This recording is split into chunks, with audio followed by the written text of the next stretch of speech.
Orientation is locked. Okay. Alright, so I guess I'm live, and I guess I have to keep my phone this way instead of in landscape view. So here we are. That is the Squidward from SpongeBob on my fridge. So anyways, today I just wanted to talk about the Kingdom Hearts 4 announcements. My spring semester of school is almost to a close, as I'm sure it is for the majority of you guys watching as well, assuming you all are in school or whatever. But the spring season of academia is almost over. So, with that comes more free time. And with more free time comes the ability to make videos. But I'm not doing that. Instead, I hate this. I hate this. Why? Like this. I hate this. Why can't it look like it does on this side? Like, it looks like my hair grows out. I look like a Zelda character that sells turnips or cantaloupes or something. Anyways, what was I going to say? Oh, yeah. I don't have the time to record and edit and everything for videos. So, I have taken to just doing live streams. And, I know no one watches them. It's less about that, and it's more about just the fact that I don't have time to sit down, record, and edit. And so here I can just do it on the fly. Hello?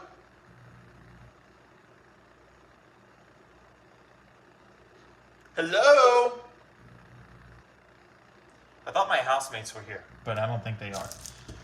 So, anyways, because I don't have time to record and edit and all that stuff, I'm doing live stream. And I just got off of work, and so I am going to cook before class. So I figured I would talk about Kingdom Hearts 4, since I won't have time to make a video about it until much later. So I might as well do it now. So, yeah. I'm making an omelet, by the way, for those of you that can't tell. Although we don't have any like ham or turkey, so I'm using hot dogs for my protein, for my meat, and then eggs, obviously. And then I got cheese. I got cheese too. So you all can judge my cooking skills. I just learned how to cook this semester. This was my awakening for cooking. Was this semester. But anyways. So, what? Oh yeah, so Kingdom Hearts 4 got announced. Let's talk about my predictions. The predictions that I talked about on Saturday. I live streamed Saturday evening, just talking about my predictions for that. So I predicted another spin-off game that would basically connect Kingdom Hearts Melody of Memories to Kingdom Hearts 4. And then I predicted as well Kingdom Hearts 4 announcement. And I was right. I'm really surprised that I was right. It just, for 20th anniversary, it seemed really natural to do the next big game announcement. And that's what we got. We got Kingdom Hearts 4, and then we got a spin-off game. I was totally wrong about the content of said spin-off game. I predicted that it would be basically you play as Kairi and Riku, and you would jump back and forth between their between their perspectives as you try to save Sora. So I was wrong. The spin-off game is actually an online gacha game for mobile, and let's get the eggs there. There we go. And instead of being chibi focused like the Key games, it's actually cell shaded 3D models, all that jazz. So it's a very polished looking game. So that I like, and I think, I don't know, when I saw it, I was like, okay, this is obviously low res, but it's shell shaded, I think is how you say it. So I was like, okay, so this is probably a Switch game. This is probably a game that's specifics for Switch, and then it's mobile. And I'm just like, oh, okay. You know, not what I would have preferred, but it's all right. So, but yeah, we have a new mobile game. You play as a character who's like working in this underground hidden Keyblade society. So it's kind of like the Dandelions 2.0 type deal, or like the Dandelions forced underground, undercover. A very serious take on what it, or I guess serious in the sense of like the stakes seem to be kind of high against Keyblade builders at large now, which is kind of cool because normally, you know, Keyblade builders at the beginning of the series were like there can only be one Keyblade master, and then it's like, well, no, now there's a gajillion of them. So, but this is kind of cool. This is a different take to the approach that being a Keyblade master is unique, but it's telling it in such a way where it's almost oppressed, you know? Like if you're a Keyblade master, you have to go into hiding, which doesn't really work in Kingdom Hearts as a whole, primarily because of the fact of what it means to be a Keyblade builder has changed so drastically. Like in Kingdom Hearts 1 and in Chain of Memories and stuff, you know, it was something really, really special. You know, not everyone's a Keyblade master. And then Mickey's a Keyblade builder. And you're like, whoa, how does that happen? And then you realize that his Keyblade is a counterpart to Sora's. So you're like, yo, I wonder what the story to that is. And then Birth by Sleep comes along. And then you're like, oh, wait a minute. There's a whole system of Keyblade builders. How does that work, you know?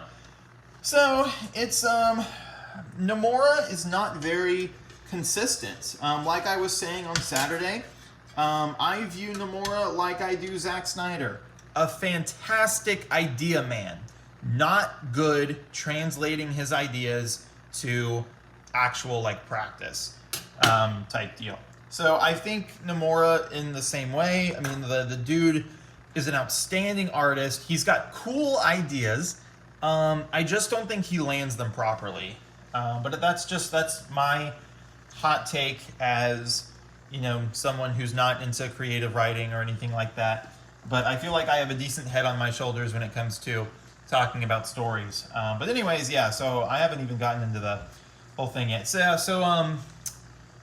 this game's going to be a little weird because it's going to like redefine what it means to be a Keyblade builder again, but you know, when has that ever really mattered? And then it's a mobile game, so it's like, you know, the player base is going to be pretty wonky anyways. So, but it's going to play sort of like a mix of Pokemon Go, supposedly from what I've been reading.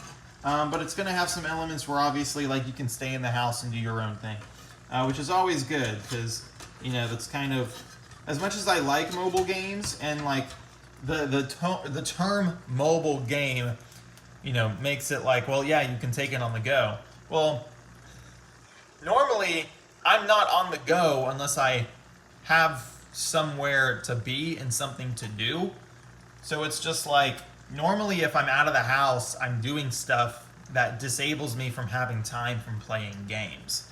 So I don't really play mobile games a whole lot unless I'm at the house. But if I'm at the house, then I prefer to play them on Switch and stuff. So, but that's just me. I know that that's not obviously the case for everybody. I gotta get this egg flipped.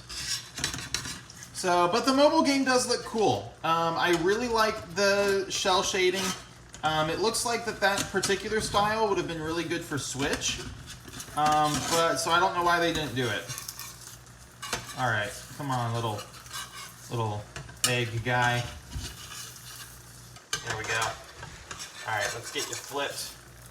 Flip. Okay, well, I didn't break it, but it did fold. Like it folded again. So that's all right. Well, actually, I take that back. It did break. Like in the middle.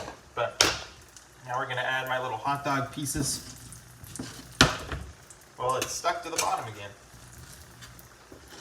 There we go. All right, add my little hot dog pieces to my omelet. So, anyways, let's see. So yeah, the mobile game's okay. Kingdom Hearts 4. This is obviously the big one, right? So, I'm not a fan of the hyper-realism, but I think it works well for the idea of Quadratum. And I'm very curious to see kind of like what Quadratum acts like. Because like a bunch of people online are saying, yo, Quadratum is the afterlife, and people who die in Sora's world go to the afterlife, and they go to Quadratum. And then I'm thinking, I'm like, well, we already had a life and death cycle, because it was the whole, like, nobodies type thing. And you have to understand that while not everything that Nomura does is influenced strictly by Asian religion or culture, a lot of it is. And it's very subtle. I'm a religious studies student, so I'm able to see a lot. Is this the same? This is a different type of cheese. So I'm very tuned in to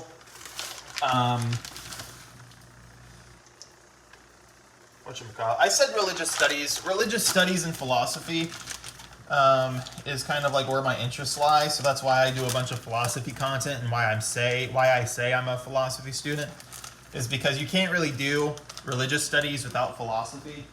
But anyways, and if you try to, it's just always messy. But anyways, so all right, let's fold that again. Come on.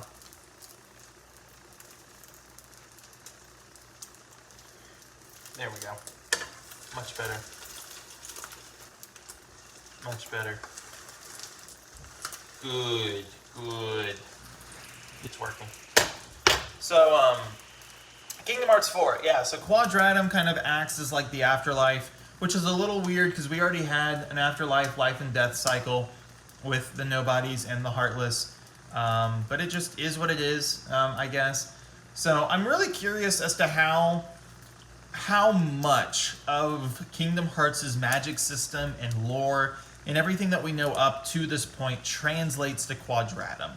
So, like, obviously the Keyblade still seems to function, which is really weird to me. Because, like, part of me thinks, like, is this a different realm? Because, like, it seems like you have the realm of light, the realm of darkness, and then the realm of sleep, right? And then supposedly the realm of nothingness or whatever, but that really acts as like an in-between between the light of darkness and the realm of light.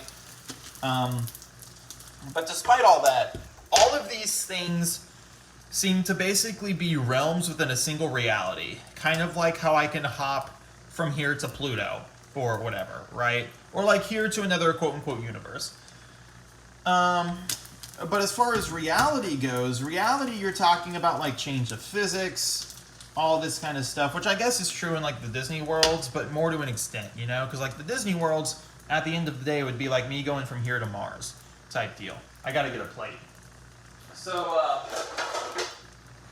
I'm really curious to see how much of what we know translates to Quadratum. And if I had to put my money on it, probably not a whole lot. Because, like, flow motion doesn't seem to be a thing. Or it seems just to be very selective. Like, the Keyblade is summonable, and Sora can still perform magic and stuff. So I think what it is that a lot of properties of the Keyblade translate over to Quadratum in certain specific ways.